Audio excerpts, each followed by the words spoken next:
জুমার দিনে আমি 3টা আমলকে বেশি গুরুত্ব দিই।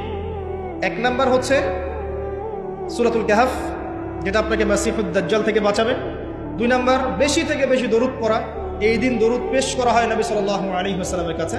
আর 3 নাম্বার এটা যেটা আপনাদেরকে শেয়ার করছি, সেটা হলো আল্লাহ রাসূল সাল্লাল্লাহু আলাইহি ওয়াসাল্লাম বলেছেন, কেউ যদি জুমার দিনে সকাল সকাল গোসল করে, আর্লি মর্নিং গোসল করে ফেলে, একদম ফরজ গোসলের মতো, এবার সবচেয়ে উত্তম কাপড়টা পরে, নোংরা কাপড় না, বেস্ট কাপড়টা পরে, আতর খুশবু ব্যবহার করে, সুগন্ধি ইউজ করে, সুগন্ধি ব্যবহার করে সে সকাল সকাল পায়ে হেঁটে মসজিদে যায়, বাহনে চড়ে নয়, পায়ে হেঁটে মসজিদে গিয়ে ইমাম বয়ান খুতবা শুরু করার আগেই মসজিদে চলে গেছে, ইমামের কাছাকাছি বসে, কাউকে কষ্ট দেয় না।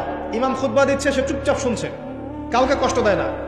এমনকি পাশে কেউ কথা বলে তাকে এতটুকু বলে না চুপ করো, এতটুকু বলে না, চুপচাপ খুতবা শুনে নামাজ পড়ে ইমামের সাথে সালাম ফিরায়। নবী সাল্লাল্লাহু আলাইহি ওয়াসাল্লাম বলছেন, এই যে প্রতি পদক্ষেপ হেঁটে এসেছে, প্রত্যেক পদক্ষেপের বিনিময়ে 1 বছরের নফল নামাজ, 1 বছরের নফল রোজা নেকি দেয়া। এই আমলগুলো খুব সহজে আমরা করতে পারি।